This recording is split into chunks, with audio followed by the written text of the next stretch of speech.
After an incredible previous episode, Michael Lauria rejoins me on the Modern Warrior podcast. Looking myself in the mirror in that moment and taking responsibility for who I had become, because I couldn't blame anybody else for opening a bottle of wine and drinking it. Nobody else did that except for me. I couldn't blame anyone else for almost taking my own life. Michael is the founder and creator of Forging Excalibur, a premium worldwide men's coaching movement and organization based in Melbourne, Australia. Ultimately, we all get to a point where we realize that it's actually not everybody else and everything else. It's actually us. We have made the choices to get ourselves to the point at which we have. We are the architects of our reality, and we're the creators of our future. That my children are probably suffering more than me. And so these are some of the things that I would go back and change if I could.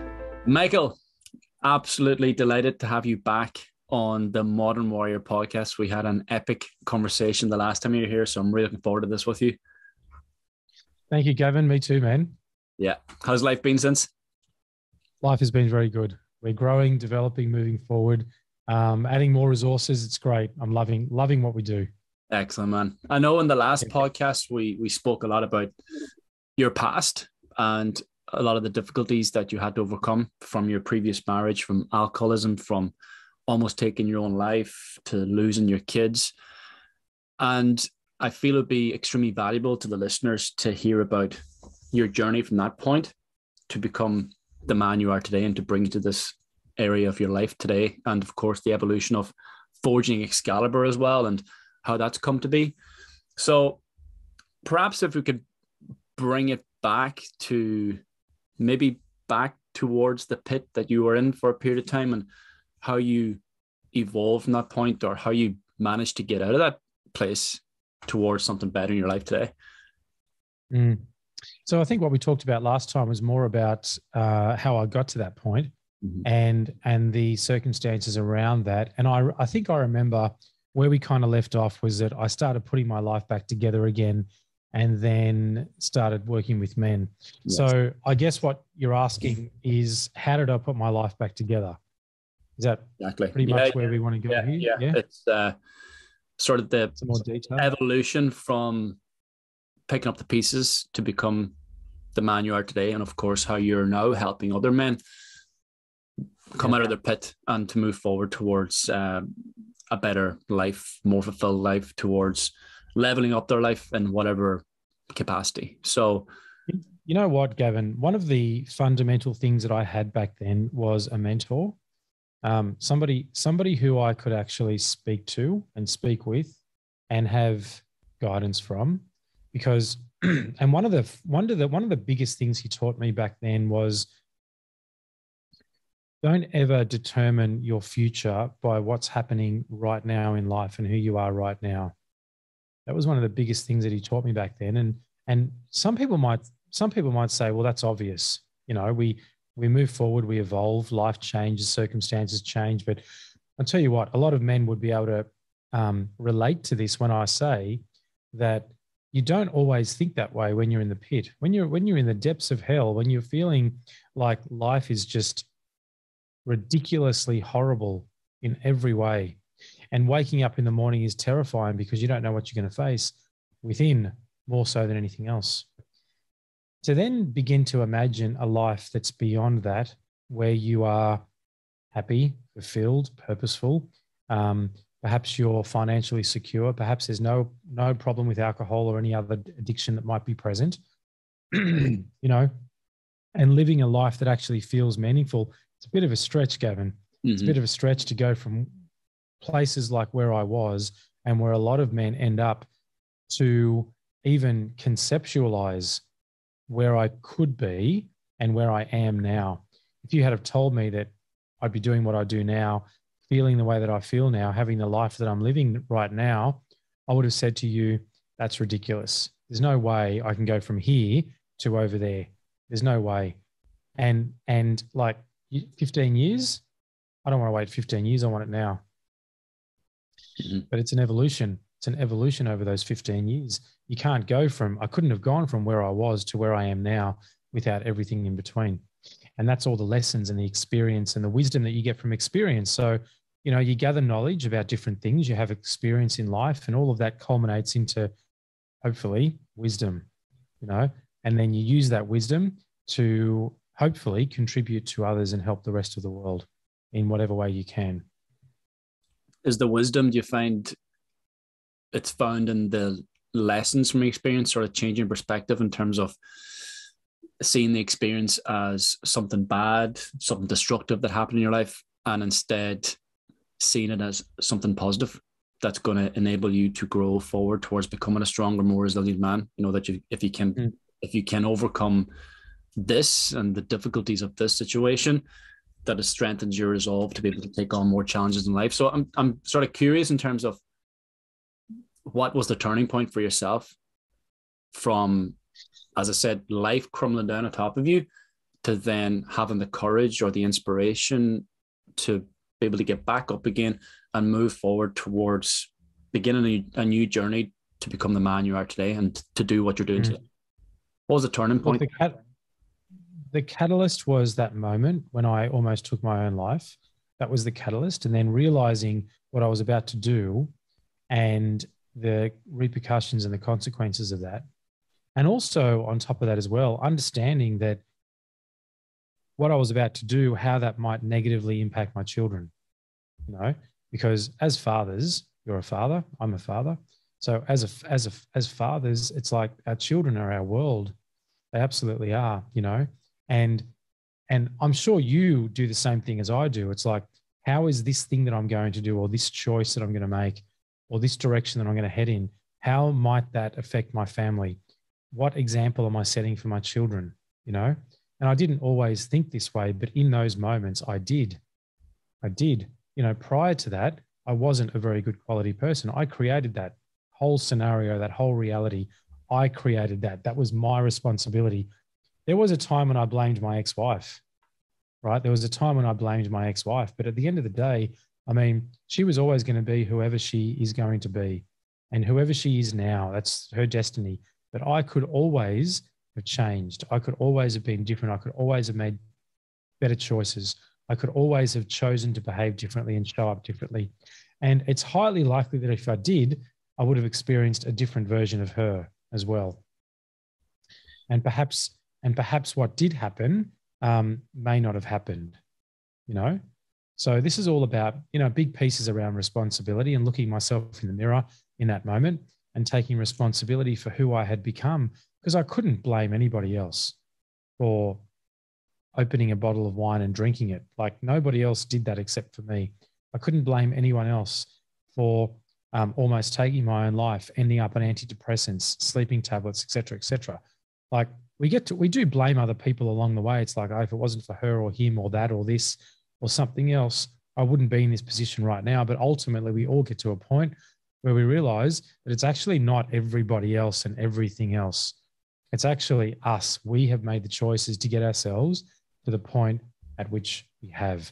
We are the architects of our reality, and we're the creators of our future, right?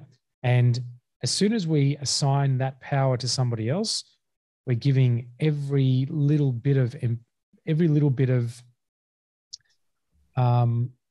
well, it's the same word, right? Every little bit of power over to somebody or something else to create our future and our reality. It's very disempowering as a man to feel that somebody else is in total control of your future. Mm-hmm. So I reckon that was the point, Gavin. It was that point when I realized that everything up until then, it was all on me. And I still didn't learn my lesson fully, you know, because you get to that point and you put the main parts of your life back together. So I stopped drinking. I stopped taking antidepressants. I got a job again. I turned my life around and I fixed most things. The really bad shit that was going wrong, I fixed it. The obvious stuff, I fixed it. But the not so obvious stuff, which was ego, attitude, and not really taking responsibility at the level at which I could have. I took responsibility to the point where I put my life back together, where I was functioning reasonably normally in life. And for all intents and purposes, I was a normal human being operating in life normally. But underneath the surface, there was still a lot of anger, still a lot of frustration, still a lot of resentments, Still a lot of, excuse me, still a lot of all of that bubbling below the surface. And so whilst temporarily I put my life back together, it didn't stay together for a long period of time, right? Because I still had lessons to learn. I never descended back into the same pit again, right? But I behaved differently in other areas of life. So once I got my kids back and I got a job and things were okay financially, I became a bit more complacent. And so I started behaving a little bit more arrogantly in certain areas, right? Especially with my ex-wife, right? Because my perception of my life back then that led me to that point of almost taking my own life, internally, for me in that moment, it was all her fault, right? And whilst in those moments, I took responsibility for putting the major parts of my life back together, underneath it all, I still was very resentful towards her and I still blamed her for a lot of things.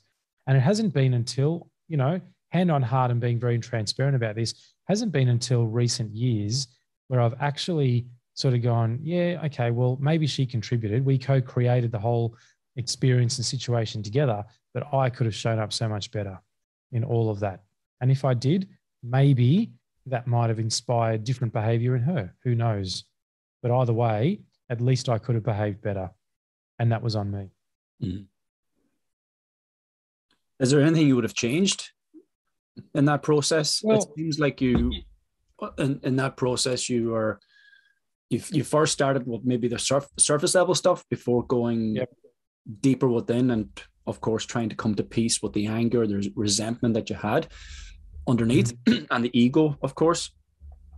Would you have changed anything in that process? Would you have gone deeper first and then? Gavin, so many people might answer that question and say, no, I wouldn't change a thing because if I changed something, then I wouldn't be who I am today. Right. So that's the standard cliche response, but I don't have that response. My response is partly that, partly no, I wouldn't be the man that I am now if I didn't go on the journey of learning about myself and going through all those struggles and facing the pitfalls and the hurdles and the barriers and the blocks and finding a way to navigate through them. No, I wouldn't be who I am and I wouldn't be doing what I'm doing. Having said all of that, I wonder if it had to be as hard as what it was. I just wonder if it had to be that hard. And maybe I still would have learned enough lessons along the way to still get to this point of awareness, to still get to this point of peace, to still get to this point that I'm the life that I'm living now. Maybe it didn't have to be that hard for me. Maybe it didn't have to be that hard for my children. Maybe it didn't have to be that hard. So are there things that I would change? Probably. If I could go back and change some things and still end up where I am now, but the things that I changed made the experience more positive, better for myself and my children, absolutely I would change things. What those things are, I don't know. Ego? But, compassion? Yes, definitely. I could have been definitely. I could have had a lot more compassion. So I could have had a lot more compassion for a lot of things myself. I could have had a lot more compassion for my ex-wife and what she was dealing with two children who were suffering and struggling through a divorce and parents not getting on. I could have had a lot more compassion for her in those years. I could have had a lot more compassion for my children, and I could have put aside my own shit because I was frustrated and angry with the life that I was living, and I was struggling. I was always struggling financially, always struggling emotionally, trying to put food on the table. I would literally save, $1 here and $5 there and whatever I could, just so that when I saw my children every fortnight for the weekend, I had enough money to just do one thing with them. So we didn't have to stay at home inside all the time. We could just go out and do one thing, whether it was to go to the cinema or go out for lunch and have a burger, just one thing. And so, I could have had a lot more compassion for a lot of things and a lot of people at that time. I could have eased up on the ego a lot because I felt there was a part of me that felt like I was entitled now because of what I had put up with and faced prior. So there was some entitlement there. And there was also partly there was a bit of revenge. There was a bit of a need for revenge. It's like, well, now that I've got my children back, I'm going to prove to them how good a father I am and how much you've lied to them all these years. Right. And so you do a lot in that mindset that you wouldn't normally do, overcompensating, not actually being a good parent by just saying yes to everything, not wanting to create disconnect between me and my children, because we had an environment there where the children learned that if I raised my voice, they would go back and say, Daddy yelled at us, right? And then I wouldn't be able to see them, right? Because apparently I was then aggressive and perhaps violent. Not that I was violent, but there was all these mechanics and dynamics happening in the background. So, and there was a lot of stuff to deal with, Gavin. There was a lot of stuff to deal with. And it was only at that point that I actually began my journey of self-awareness. Prior to that, and that was at 33, 34 years old. Prior to that, I had no sense of self, no sense of self-awareness, no real idea of childhood and subconscious programming and how the mind works and how I was programming my children in each and every moment. I had no idea about emotional regulation. I had no idea about how we as parents are responsible to help our children emotionally regulate themselves. There was none of this. And I did not in any moment really consider that my children were probably suffering more than me. And so these are some of the things that I would go back and change if I could. A lot more compassion for my children, a lot more patience for my children, a lot more patience, a lot more acceptance, a lot more understanding, much less ego, taking more responsibility for myself and how I showed up as a parent and an ex-husband as well. Yes, so there's a lot of those sorts of things that I would want to change. Mm-hmm. So from the age of 33, 34, again, there was another catalyst of change there. Something happened and you started to look within. And did this come? That was when I almost took my own life. Oh, that was that around that age. Okay. Around that age. So there was that. Yeah. Where did you mentioned at the beginning of the podcast, a mentor, where did the mentor sort of come into your life and how did that significantly improve your life? That was around a year later, around a year after that. So this was when I was starting to get complacent again. Things had fallen back into place and things felt comfortable again. And then I got complacent. And then one day, my son, who was about 13 at the time, or 14, he said to me, Dad, you're getting angry again. Right. And so for me, after going through what I had gone through a year before, that was enough. I didn't have to go any further than that. As soon as my son said, Dad, you're getting angry again, I remember that was a Sunday and I took them back to their mother on that Sunday afternoon after having them for the weekend. And I sat with myself and I thought, I don't want to go down the path that I did a year ago. I don't want to start down that path again. Maybe now is the time to get some help, find somebody to help me go a little bit deeper, because if my 13-year-old son has recognized this, then I should be taking a lot more responsibility. Mm-hmm. So that was when I started reaching out to people in my network at the time and came across this guy here in Victoria, in Australia, where I live. And he sort of said to me, and he was a beautiful man. He's passed away now, but he was a beautiful older man. He would have been in his 60s back then. And he said, I won't charge you anything, Michael. I really want to help you because you've got children and et cetera, et cetera. So he helped me and he was a mentor to me. And he had studied a lot of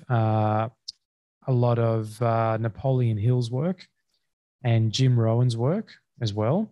And so he was actually a very wise mentor and he taught me a lot of cool things. One of the things, as I said earlier, that he taught me was around imagining the future version of yourself and what you have the potential to possibly create, right? And he actually got me to write out something which in years after that, I realized was a self-image, right? And there's a book called Psycho-Cybernetics by Maxwell Maltz, if you haven't heard of it. Psycho-Cybernetics, very good book. It's all about self-image. It's all about consciously creating the next version of ourselves and what we believe about ourselves and our potential. And he had me read that book, and I read the book cover to cover, did all the exercises, created my self-image, and sat back and read my self-image. And I'm like, wow, can I really create that? Can I really create that version of myself? And then he sat me down and we went to a restaurant for lunch, and we had, I'll never forget this. We had burgers and fries, and we sat there for 2 hours, and he shared with me who he was at my age. So he was in his 60s, and he shared with me who he was and what kind of a man he was in his early 30s. Not a lot different to what I was like back then either.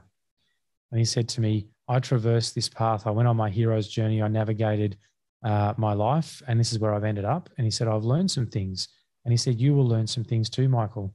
And he said, but the most fundamental thing that you need to learn is that you have the potential to create whatever reality you want. And so he died about 7 or 8 years after that. But during that period of time, he taught me a lot.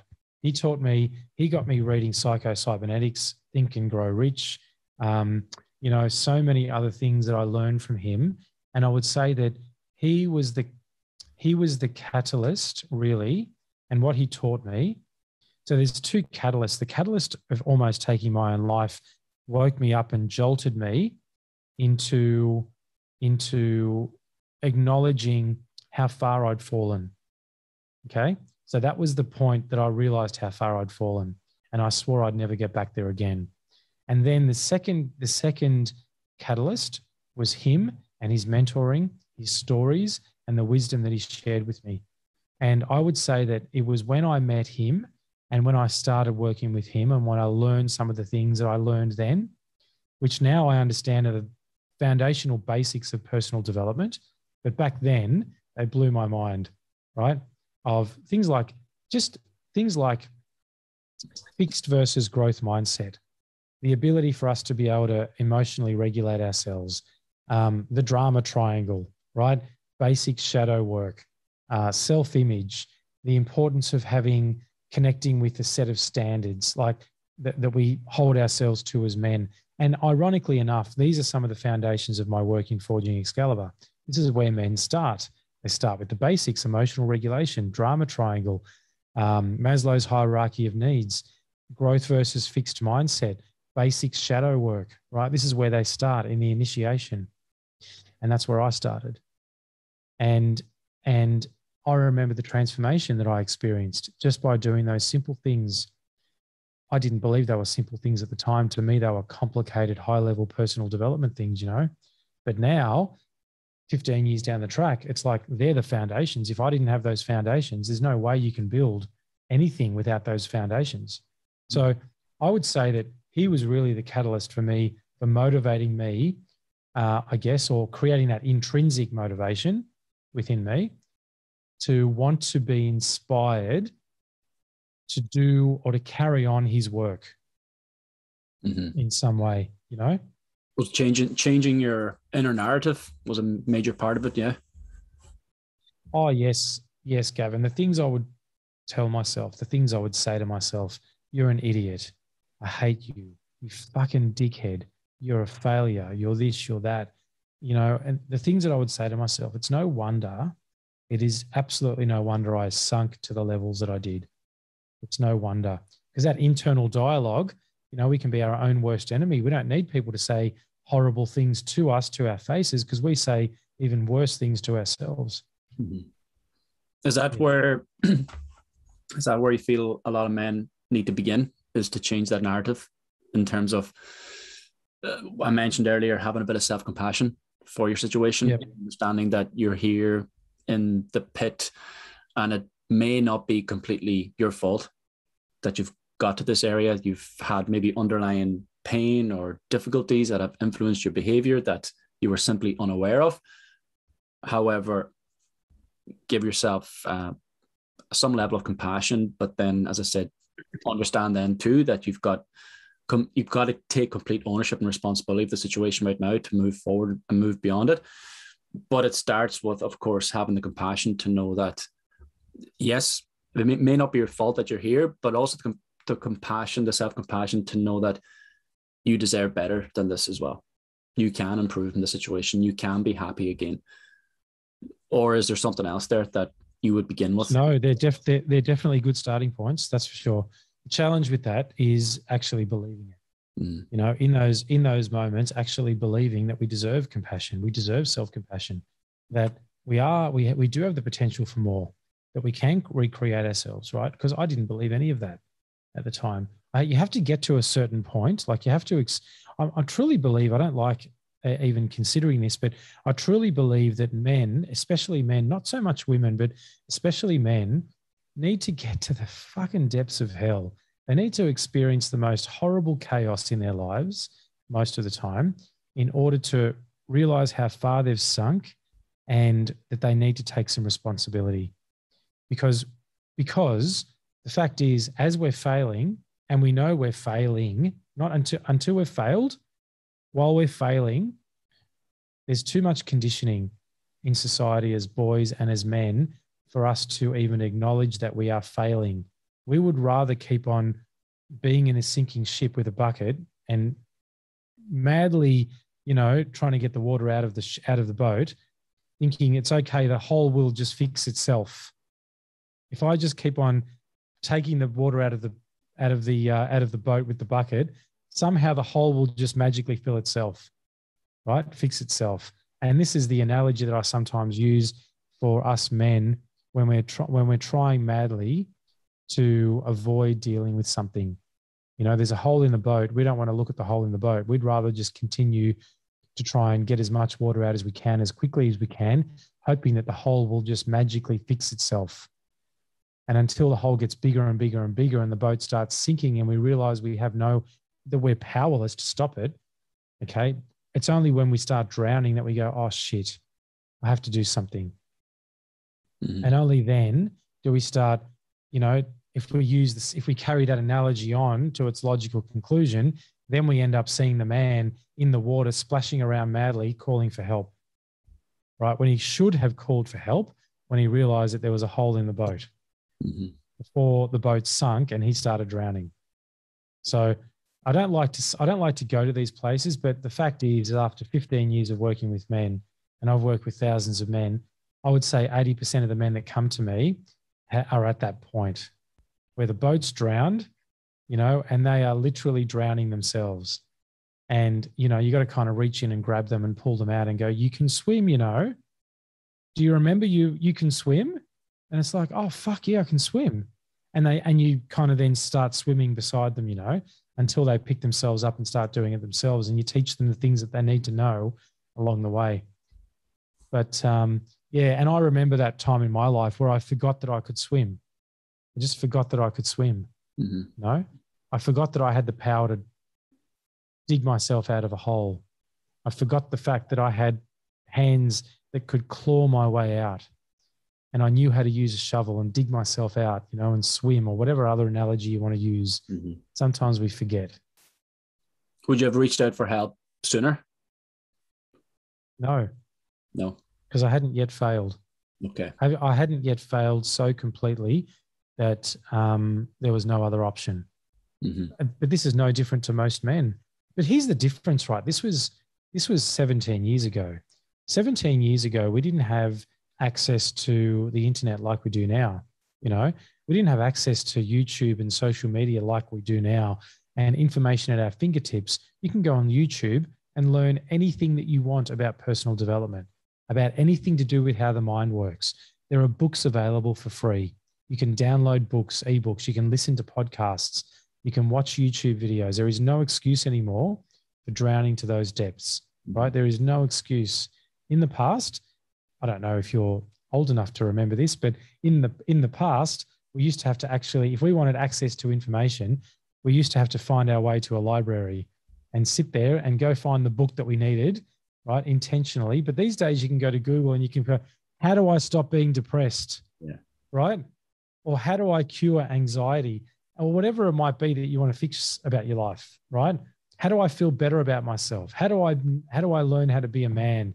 How do I develop more confidence? We can put all this stuff in Google and we can get our answers, or at least we can get something that helps us in those initial stages. So as far as I'm concerned, there's no excuse anymore. We have access at our fingertips to the knowledge and wisdom available in the world.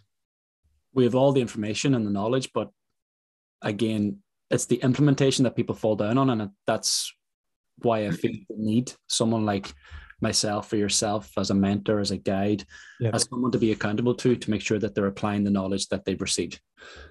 I agree. Absolutely. Because I took myself a certain way with books. You know, you could obviously go to a bookstore and buy books, but you had to know what to buy. You couldn't Google and say, what's the top 10 personal development books in the world like you can now, right? So you had to have someone tell you what the best ones to read were, and then you could go buy them. And I read 2 or 3 books, some of the ones that I talked to you about, and they were instrumental in helping me get to a certain level of inner self-awareness. And then it was up to me to then go deeper. And that involved another mentor, you know? And the journey just continued. The journey just continued. So when did you then become the mentor? When did Forging Excalibur come to be during that process? Did it evolve from your own progressive process of self-development and self-growth? When you began the journey of working with other men, were you still working on many areas of yourself? Or did you get to a certain point where you felt like, you know what, I've got all the knowledge now. I've got to this point in my life. I feel empowered. I feel like I've got the information and the wisdom to help other men through difficult situations in their life. So where did that begin to fit into your life, or where did that begin? Soon after I started talking with that mentor that I told you about, he said to me, look, Michael, you know something that's going to be very healing for you. You've gone to a certain point, of self-awareness. He said, maybe you should start creating discussion groups or support groups for other men going through divorce. Cool. That'd be cool. I could go out there and start to help others and share my experiences, and they can share theirs. And maybe I can share some of the knowledge that has helped me and just see where it goes. And so I started doing that, and I did that for about a year or so. And it was a beautiful experience for these men just to come, and we would literally sit and we would talk and we would cry and we'd share. But the objective was always, let's talk and cry and share and support each other, but then let's transition into solutions. Let's transition into empowered action, rather than meet once a week and cry and share, right? And stay victims of our situation. Let's actually try to transition out of that and see if we can create some positive results, you know, as a consequence of meeting and having this sharing circle that we had. So I did that for about 12 months, and then I started one-on-one. And then as I was doing that for 12 months, I went and got my counseling diploma. So I became a qualified counselor. And then I started counseling men one-on-one as well. Transitioned out of the groups into one-on-one counseling. And I did that for about a year or so. And something that I realized was that men kept on coming back every week for their session with me, but they would leave the session and they'd be, I feel so much better, Michael. Thank you so much. All good. See you next week.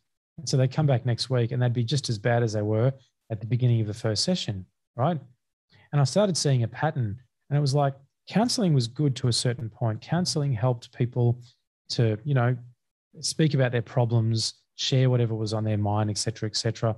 It never really helped them with a process of healing. It just helped them to unload, you know, but didn't touch the deeper surface. So I got curious and I thought, there's a lot more underneath the surface here that I'm not seeing. So I went out on my own and I went and studied psychology, and I studied neuroscience, and I started understanding neuropsychology as well. And I did all of these other studies over the next 2 years, and then began to adapt my method, and I changed my method, and it became more mentoring, coaching, I say practice instead of counseling and psychology. And it's evolved into what it is now, which is basically a culmination of all of my personal experience, the solutions that I found that worked for me and that have worked for many other men, the education that I've undergone, plus the experience that I've had in one-on-one coaching, one-on-one counseling, one-on-one psychotherapy, et cetera, and just the foundational things that have worked over the years. And so about 4 years ago, I said to my wife, my current wife, I said to her, I think I want to write a book for men. I just don't know what to write about. You know, I think I've got enough now. I don't think you've ever got it all. I don't think you ever know everything, but I said, I think I have enough now to put together a reasonably good book that can help men with the foundations. And it's like, oh, and she was very supportive. And she said, what are you going to call it? And I said, no idea, right? And then you go through all of the imposter syndrome stuff as well. You know, it's like, who am I to write a book and who's going to read it? And do I really have all this wisdom and knowledge? And are people just going to laugh at me? And what are people going to say and think? And I went through that for about 6 months, and then I just snapped myself out of it. And then I thought, okay, no, I'm going to write this book. This was in the November. I'm going to write this book and the title will come to me. And so one morning at about 2 a.m. in the morning, I woke bolt upright in bed. I had this vision of a sword in flames and the word Excalibur. It was ridiculous, Gavin. I just woke up and I had this vision in my mind and I thought, what the fuck is that? But it was there. It was burnt into my consciousness. I closed my eyes. It was still there. I thought, no, I've got to get up and do this. So 2 a.m., I got up, I went downstairs to my office, which was a very cold garage at the time. And I had a couple of whiteboards and I researched things. I had to look up. I knew what Excalibur was, of course, and the Knights of the Round Table and all of that. But I wrote these things up on my whiteboard. It was Excalibur, forging, crafting, like sword, knights. I just wrote up all these random words that came to me. And then I started thinking about a sword and creating a sword. So I went online and I Googled, how do you forge a sword? You know, how do you create a sword? And then I watched this YouTube video on the process of forging a sword. I thought, you know what?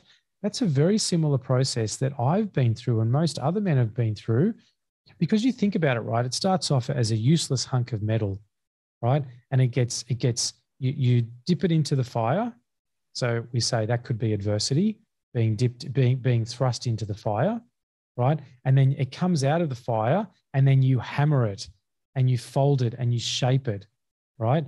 And this is about the lessons that we learn, right? And then it gets put aside to cool after that. And then it gets thrust back into the fire again, more adversity. And we come, and each and every step of the way, it becomes a different version of itself. And each and every time it goes through that process, it strengthens, right? And that process can happen dozens of times with this hunk of metal on its journey towards becoming something useful, which is a sword. I thought, that's it.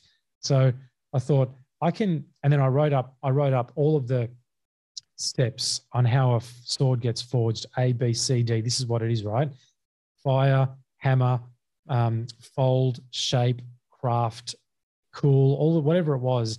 And then I went to the other column and I'm like, okay, cool. So this is adversity. This is the embodiment of the lessons. This is then the next adversity. This is the next embodiment of the lessons. This is what happens when you reflect and you internalize everything. And it's like, this happens over and over again in our lives. And what happens each and every time? We get stronger. We become a different version of ourselves. It's perfect. So I'm like, okay, cool. I'm going to use that analogy. I'm going to go with that. And of course, the word Excalibur had come to me already.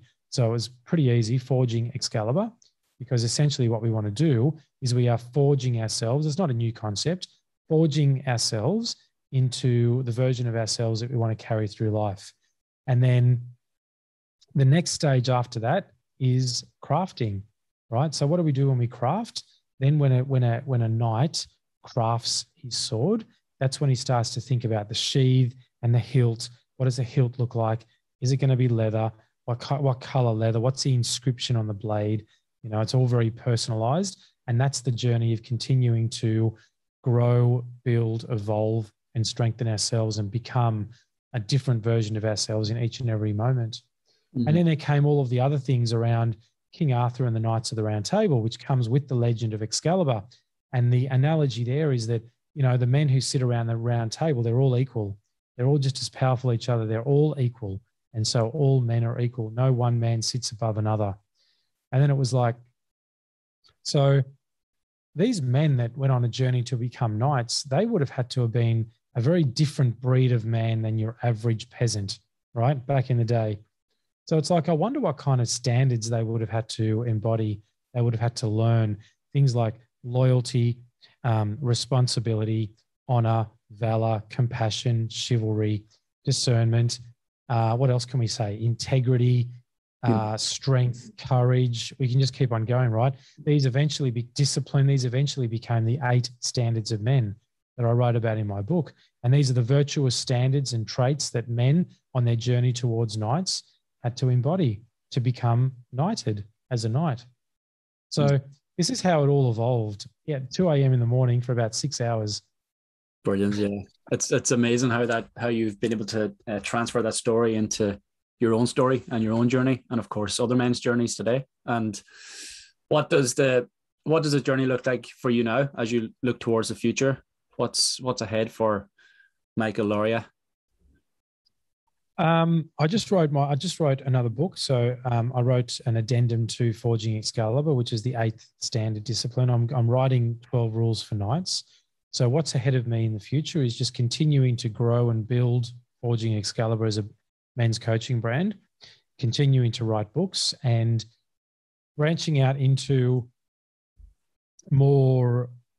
So we're setting up a not-for-profit and a foundation here in Australia, and we're having all of our courses internationally recognised as actual international recognised courses, which means then they get government funding and then they become available to men all around the world who can't afford the full price for our courses because they're government funded and subsidised. So that's going to be really just about making what we do available to millions upon millions of more men around the world. Wow, that's brilliant. Yeah, because you've been at that point yourself where you didn't perhaps have the money to be able to invest in a course like this, and you understand the difficulties that a lot of men may have when they actually want to reach out for help and improve and progress, but don't have the finances to do so, which is a very real problem. Yep, absolutely it is. And we want to make what we do accessible to every man around the world if we can. Brilliant. Amazing. One of the other things that I'll speak about very briefly as well in the context of our work, I love Joseph Campbell's work around the hero's journey and Carl Jung's work around the shadow. And I've been a student of both of those remarkable men for 10 years or so now.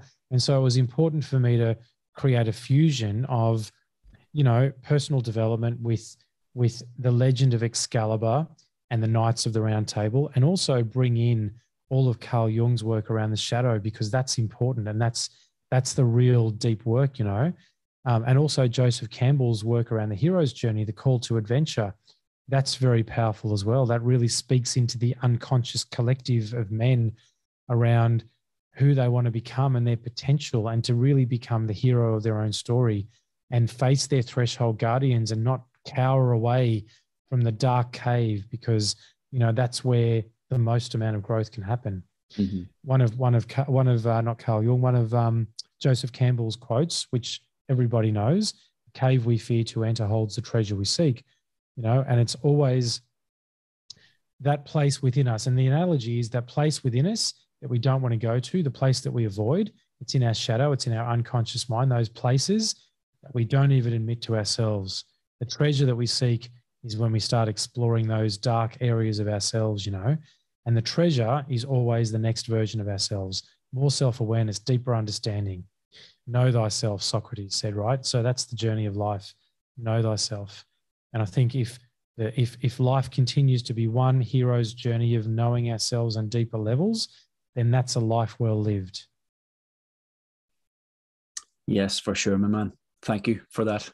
That's a very powerful statement to finish this brilliant podcast episode with you. And again, if the guys want to reach out to you, know more about your work, get involved, where can they reach out, especially now as you're developing these programs that are government funded and potentially help a lot more men? So yeah, where can they find you? Cool, man. So we've got a Facebook group called Forging Excalibur, the Training Ground. We're also on TikTok, YouTube, Instagram, Facebook and forgingexcalibur.com. Nice one. I'll add all those links below. And yeah, I think it was TikTok. I came across you first of all, so you're absolutely smashing it there. So yeah, keep it coming. Content's brilliant. I wouldn't have predicted it. I would not have predicted it. You know, Gavin, my wife said to me, "You should get a TikTok account." I'm like, "There's only 13-year-old girls on TikTok, aren't there?" And she said, "No, you'd be surprised." Yeah. And I went on there and I thought I saw all this crap, and I said, "I am not going to put Forging Excalibur on TikTok. We're better than that." Yeah. That's all. That's how it all starts, isn't it? That's how it all begins. Yeah, it starts at the. I know. Yeah. And here we are. We've got one TikTok that's had about almost 1 million views. It's just crazy. It's just crazy what's happened with TikTok. Yeah, get on. Yeah, definitely get on it. And thanks so much for your content. Thanks so much for your time and energy here again, and your inspiration. And yeah, well, I'm sure we'll be speaking again when you've got your second book out, and we can maybe talk about that too whenever you've launched it. Yeah, so, love to. That, my man. Thank you. Thank you, Gavin. Thank you so much.